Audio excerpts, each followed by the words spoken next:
వాసన్న ఏం చేశాడు అంటున్నారు. అది చాలా తప్పు. వాసన్న గారు చేసింది కాంప్లెక్స్లో పైన అప్స్టేర్కి పర్మిషన్ ఇప్పించింది ఆయన. 20 ఏళ్ళ నుంచి వాళ్ళ వల్ల కాకపోతే పర్మిషన్ ఇప్పించింది ఆయన. ఆరామ క్షేత్రం ఇప్పించింది ఆయన. గోశాలకి స్థలం 40 ఏళ్ళు నాకు తెలుసు. అది 40 ఏళ్ళ నుంచి దాంట్లో స్థలం పేచీగా ఉంటే ఆయనే చూసి చేయించాడు దాన్ని కూడా, గోశాల కూడా. అసలు మీరు ఏదన్నా కానీ పేద ఆర్యవయస్సుల కోసం అడిగారా వచ్చి? మీరు వెళ్ళి నలుగురు ఆయన్ని బ్లేమ్ చేయడమే కానీ మీరు వచ్చి ఏ రోజన్నా వాసన కానీ పలానా చేద్దామండి, పలానా చేయండి అని అడిగారా? ఏమి అడగకుండా బయటికి పోయి ఆయన ఏం చేయలేదు అంటే అట్లా అడగంది అమ్మాయినా కూడా పెట్టదు. ఏ రోజైనా మీరు మెమోరాండం ఇచ్చి వాసు గారికి ఇట్లా పేద వయసు ఉన్నారండి, వాళ్ళకి ఏదైనా చెయ్యండి అని చెప్పి అడిగితే ఆయన చేయకపోతే అప్పుడు మనం అడగచ్చు. ఏమీ లేకుండా మీ ఇష్టం ఉన్నట్టు ఏదో బయటికి పోయాము మేము మాట్లాడుకున్నాం అనుకుంటే ఎట్లాగా? తప్పది.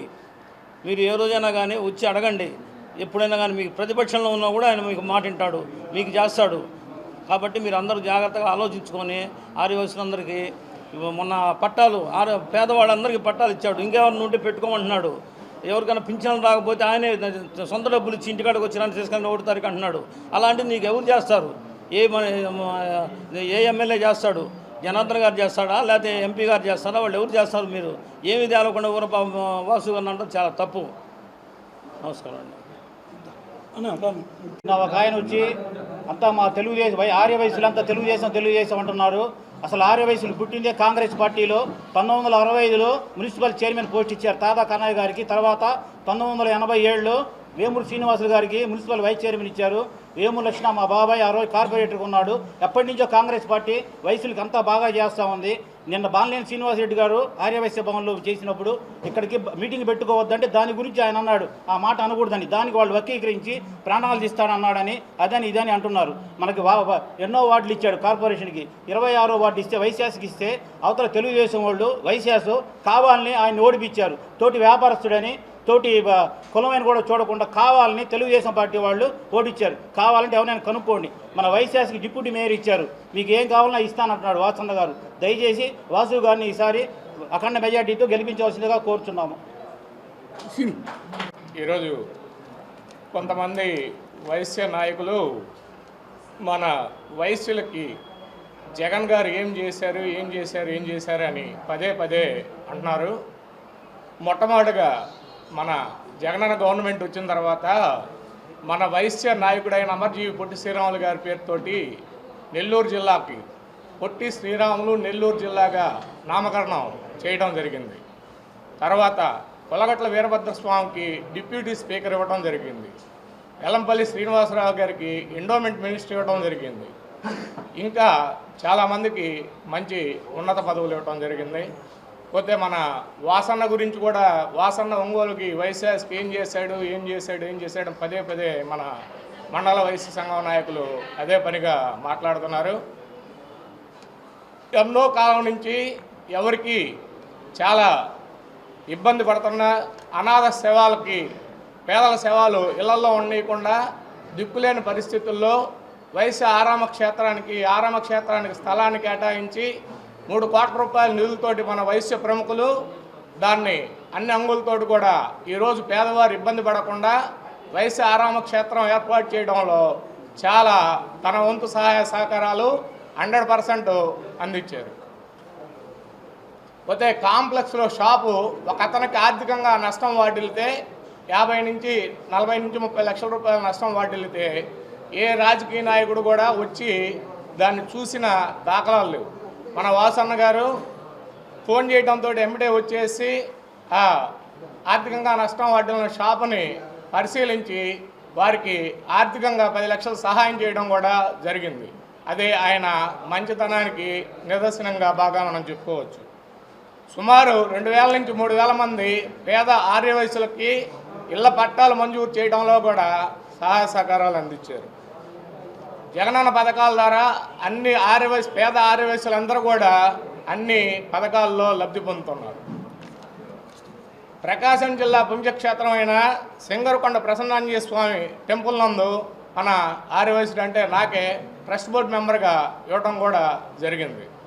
సిద్ధా సుధీర్ బాబుకి టీటీడీ బోర్డు మెంబర్ కూడా ఇవ్వడం జరిగింది. ఇన్ని కార్యక్రమాలు చేసిన మన వాసన్నని ఆర్యవయసులకు ఏం చేశారని పదే అనేదానికన్నా కూడా చేసి ఒకసారి నెమరు వేసుకొని వాసన్న మంచితనాన్ని గమనించి వాసన్నని విమర్శించకుండా ఉండటం జరిగితే బాగుంటుందని మనం అందరం అనుకోవాల్సిందిగా కోరుచున్నాం.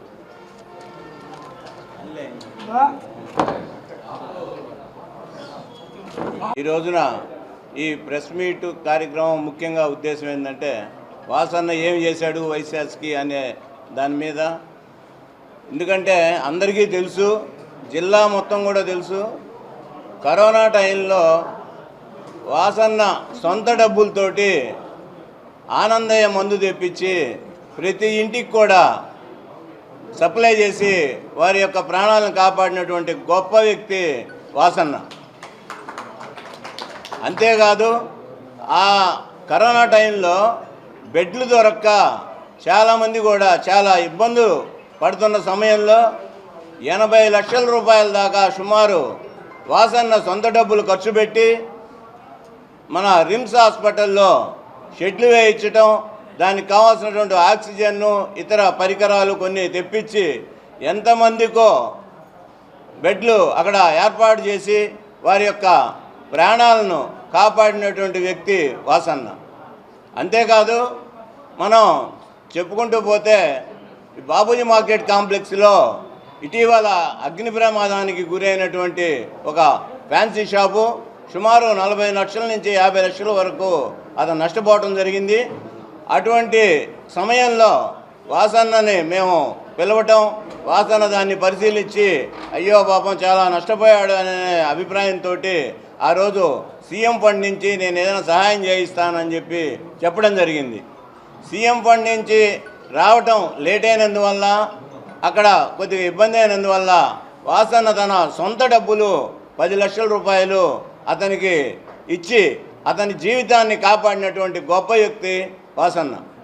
అంతేకాదు మొన్న గడప గడప ప్రోగ్రాం జరిపినప్పుడు కూడా నేను వాసన్నతోటి ప్రతి గడప ఎక్కి దిగడం కూడా జరిగింది.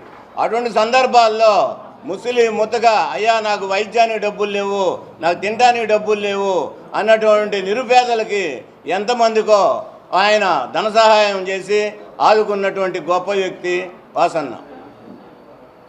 అటువంటి వ్యక్తి మీద లేనిపోయిన అవాకులు చెవాకులు పేలి దుర్భాషలాడటం ఇది తప్పు.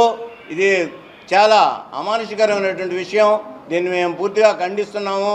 ఆయన ఎమ్మడి ఉండి ఆయన చేత అనేక పనులు చేయించుకొని కూడా ఈ రోజున ఆయన్ని ఈ రకంగా విమర్శించి మాట్లాడటం అనేది చాలా తప్పు అని చెప్పని మేము పూర్తిగా పత్రికాముఖంగా ఖండిస్తున్నాం. ఈ రకంగా వాసన్నతో పోల్చుకుంటే ముందు కూడా ఇటువంటి ఎమ్మెల్యే ప్రకాశం జిల్లాలో కాదు ఆంధ్ర రాష్ట్రంలో కూడా ఇటువంటి ఎమ్మెల్యే ఉండటని చెప్పి నేను డంకాప్రదంగా చెప్పగలను. ఎందుకంటే మనం చూస్తూ ఉన్నాం, ఎక్కడైనా ఏ ఎమ్మెల్యే అయినా అతను సొంత డబ్బుల నుంచి తీసి ఫలానా పని చేశానని చెప్పి చెప్పమనండి, ఏ పార్టీ ఎమ్మెల్యే అయినా సరే. కాబట్టి అటువంటి మహా గొప్ప వ్యక్తిని మనం విమర్శించి వారిని మనం మాట్లాడటం చాలా తప్పు, చాలా బాధాకరమైన విషయం. ఇటువంటి విషయాలు ఇంకోసారి కూడా మాట్లాడటం మంచి పద్ధతి కాదని చెప్పి నేను సభాముఖంగా ఖండిస్తూ సెలవు తీసుకుంటున్నాను. నమస్కారం. తర్వాత నాకు తెలిసి కొంతకాలంగా నేను వాసు గారి దగ్గరికి వెళ్ళి మా గోశాలలో ఒక పెద్ద సమస్య ఉంటే ఆ సమస్యని వారిని కోరడం జరుగుతూ, దాంతోపాటే ఆర్యవైశ్యులకి ఎక్కడ ఈ శవాలు ఎవరన్నా చనిపోయి ఉంటే అద్దెకుండే వాళ్ళు ఇబ్బంది పడుతున్నారు కనుక మాకు పర్మనెంట్ స్థలం ఒకటి ఇప్పించమని మేము మృగా కృష్ణారావు, నేను, తాత మధు వగైరా అందరం కలిసి తిరగడం జరిగింది. తిరిగిన వెంటనే ఆయన స్పందించి మీరు స్థలం వెతుక్కోండి, స్థలం ఖచ్చితంగా నేను ఇప్పిస్తానన్నారు. అలాగే స్థలం వెతుక్కున్నాము, స్థలం ఇప్పించడం జరిగింది. మొత్తం 1 ఇయర్లోనే అది మేము కట్టుబడి చేసుకొని అది ఓపెనింగ్ చేయడం కూడా జరిగింది. అది మంచి కార్యక్రమమే. ఆయన వైశ్యులకి అది చేయటం గొప్పతనం. అలాగే మా గోశాలలో 40 ఏళ్ళుగా సమస్య, మా స్థలము చిక్కుముళ్ళు ఇరుక్కొని ఉండడం వలన దాన్ని బయటికి తీయడానికి ఎవరి వల్ల కాలేదు. అలాంటిది వారికి ఇట్లా గోమాతలు అన్యాయం అయిపోతున్నాయండి. కాబట్టి వాటిని మేము అక్కడ బంధించినట్టుగా అనిపిస్తుంది. అది మాకు ఎంతో పాపం చేస్తుందనే ఉద్దేశంతో మీరు ఎలాగైనా సరే చొరవ తీసుకొని మా కోసం ఇది ఎట్లాగుంటే హెల్ప్ చేసి మా స్థలాన్ని మాకు ఇప్పించండి అని కోరటం జరిగింది. వారు సహృదయంతో విని దాదాపుగా 7-8 సీటింగ్లు వేసి మొత్తానికి దాన్ని సాధించి మాకు స్థలం ఇవ్వటం జరిగింది. ఆ గోమాతలు కూడా చాలా స్వేచ్ఛగా తిరుగుతున్నాయి. అలాంటిది ఆయన మాకు తెలిసి చక్కగా వయస్సులు అనగానే గౌరవంగా పిలుస్తున్నారు, కూర్చోబెడుతున్నారు, ప్రాబ్లమ్స్ ఏమన్నా ఉన్నా కూడా చేస్తున్నారు. కాబట్టి నాకు ఏంటంటే 30 మంది 40 మంది ఉన్నారనుకోండి, దీంట్లో ఒక్కొక్కళ్ళకి ఇవ్వచ్చు, ఒక్కొక్కళ్ళకి పదవులు రాకపోవచ్చు. అది మనం ఈ సంవత్సరం కాదే వచ్చే సంవత్సరం ఉన్నా లేకపోతే 2వ ఏడైనా మాకు ఇవ్వండి అని అడగటంలో ఎలాంటి తప్పు లేదు. అయితే నేనైతే మాత్రం అలాంటి ఉద్దేశపరుని కాదు. నాకు ఎలాంటి పదవులు అక్కర్లేదు. చేసిన న్యాయం ఏదన్నా ఉంటే అది నేను ఎక్కడైనా చెప్పుకోవటానికి సిద్ధంగా ఇందుతో ముగిస్తున్నాను. జోహార్ మహాత్మా గాంధీ, జోహార్ మహాత్మా గాంధీ, అమర్ రహే అమర్జీ పొట్టి శ్రీరాములు గారు. నమస్తే అండి. ఒక ఆర్యవైశ్యుడిగా పుట్టినందుకు నేను చాలా గర్వపడుతున్నాను. ఈ దేశానికి స్వాతంత్రం ఇచ్చిన గాంధీజీ ఆర్యవైశ్యుడు, ఈ రాష్ట్రాన్ని సాధించిన అమరజీవి పొట్టి శ్రీరాములు గారు ఆర్యవైశ్యుడు. ఆర్యవైశ్యుల్లో నాయకత్వ లక్షణాలు భర్త వస్తాయి. కానీ ఈ రోజున పరిస్థితి ఏంటంటే నేను సాటి ఆర్యవైశ్యులు అంటే తెలుగుదేశం పార్టీ ఆర్యవైశ్యులను విమర్శించడానికి సిగ్గుపడుతున్నాను. కేవలం దీని అంతటికి కారణం చింతామణి నాటకాలు ఆడుతున్న దామచల్ల జనార్దన్ వల్లే నాకు ఈ దుస్థితి కలిగిందని భావిస్తున్నాను. ఇప్పుడు వచ్చేసి చింతామణి నాటకంలో సుబ్బిశెట్టి ఒక ఆర్యవైశ్యుడినే మోసం చేసింది. కానీ దామచల్ల జనార్దన్ 3 ఆర్యవైశ్యులకి మేము ప్రకాశం జిల్లాలో టిక్కెట్లు ఇచ్చాము, నన్ను గెలిపించండి అన్న దానికి మేము స్పందించి మేము సహకరిస్తే సిద్ధారామరావు గారికి కానీ, అన్నా రాంబాబు గారికి కానీ, పోతుల సునీత గారికి కానీ 3కి టిక్కెట్లు లేకుండా గుండుగొరికి ఇచ్చిన ఏకైక మోసగాడు దామచల్ల జనార్దన్. అట్లాంటి దామచల్ల జనార్దన్ ఇప్పుడు ప్రజెంట్ ఆర్యవైశ్యుల మధ్య చిచ్చు పెట్టి మళ్ళీ గెలుస్తానని చెప్పేసి గతంలో వాసన్నకి టిక్కెట్ రావటం అది కొంచెం బ్యాడ్ ప్రచారం చేసి దాన్నే 10 సార్లు చెబితే నమ్ముతారని చెప్పి 10 సార్లు అబద్ధాన్ని చెబితే నిజమని నమ్ముతారని అదేవిధంగా ప్రచారం చేసి వాళ్ళ గోబెల్స్ చేత మన వాళ్ళని వచ్చేసి మీకు క్వారీలు ఇస్తాము, రేషన్ షాపులు ఇస్తాము, ఇంకే ఇస్తాము ఇలా ఈ విధంగా మభ్యపెట్టి ఐటీడీపీ సభ్యులకు జీతాలు ఇచ్చి దొంగలుగా మార్చిన ఘనత దామచల్ల జనార్దన్ది. ఈ ఐటీడీపీ తరఫున వచ్చేసి ప్రతి ఇంటికి తిరిగి డేటా కలెక్ట్ చేస్తున్నారు, ఆధార్ కార్డు, ఓటు కార్డు. మేము వచ్చేసి మీకు సర్వే చేస్తున్నాం, మీకు లింక్ చేస్తున్నాం, మీకు రేపు డబ్బులు వస్తాయి, పథకాలు వస్తాయి, ఇందులో వచ్చిన వాళ్ళకి అని చెప్పి డేటా తస్కరిస్తున్నారు. ఇదే పద్ధతిలో వచ్చేసి నేను 2014లో 3 ఆర్యవైశ్యులకు టిక్కెట్లు ఇచ్చారనే ఆనందంతో వచ్చేసి నేను దామచల్ల జనార్దన్ గారికి పనిచేస్తే నాకు ఒక రేషన్ షాప్ ఉంది, మా తల్లిదండ్రులు నిర్వహిస్తారు చేజల్ల గ్రామంలో. ఆ రేషన్ షాప్ వచ్చేసి ఎన్టీ రామారావు ఇవ్వలేదు, చంద్రబాబు లేదు, దామచల్ల జనార్దన్ తాత దామచల్ల ఆంజనేయులు లేదు, దామచల్ల లేదు. ఎప్పుడో 50 సంవత్సరాల నుంచి ఎన్టీ రామారావు 83లో వచ్చాక ₹2 కిలో బియ్యం పెట్టక ముందు 20 సంవత్సరాల నుంచి ఉన్న రేషన్ షాపును పీకేశాడు. మా ఆర్యవైశ్యుడైన గోపు వీరాంజనేయులు అనే వ్యక్తికి ఫార్వర్డ్ చేసి నా ఫేస్బుక్ అకౌంట్లు అన్నీ వచ్చేసి వాళ్ళ ఫోన్ నెంబర్కి తర్వాత వచ్చేసి వాళ్ళ ఈమెయిల్ ఐడికి లింకు చేసుకొని వాళ్ళకు అనుకూలంగా చేసుకుంటున్నారు. వెంటనే నేను తాలూకా పోలీస్ స్టేషన్లో కంప్లైంట్ ఇవ్వగానే ఐటీ యాక్ట్ కింద 939/2023 కింద కేసు కూడా ఫైల్ అయింది. ఎందుకంటే నేను దొంగతనాలు అనేవి ఎప్పుడో ఇంతకుముందు చూసి ఆడవాళ్ళు పొద్దుట కూడా ముగ్గేస్తుంటే చైన్ చర్యలు లాక్కొని పోయారు, ఏటీఎంల దగ్గర పర్సులు లాక్కొని పోయారు అనేది చూశాను. కానీ ఇంటికి వచ్చి డేటా దొంగిలిచ్చే దొంగలను వచ్చేసి ఇప్పుడు ప్రస్తుత టీడీపీలోనే చూస్తున్నాను. ఇది చాలా నీచకరంగా ఉంది. కావున ఆర్యవైశ్యులందరూ ఆలోచించుకొని మోసకారి దామచల్ల జనార్దన్కి, చింతామణి దామచల్ల జనార్దన్కి ఓటేయాలా లేకపోతే అన్ని వేళ మనకు అండగా ఉండే వాసన్నకు ఓటేయాలో ఆలోచించుకోండి. అంతా మీ విజ్ఞతకే వదిలేస్తున్నాం. జై వాసన్న.